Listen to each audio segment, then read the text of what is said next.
Okay, here you go. Here's another smoke detector. ESL smoke. Came off of a simplex 4002 panel called the G Intedex detector, and as we can see, we kind of got it all here. Arm to hold it up.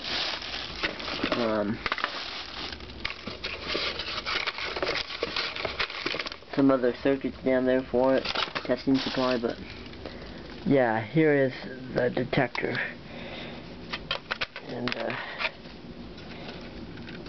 you can take a look at it. It is photoelectric, and so yeah, and then also you can see another thing, fire alarm related necessarily, but Brinks, an old Brinks security panel, and Brinks keypad. Alright.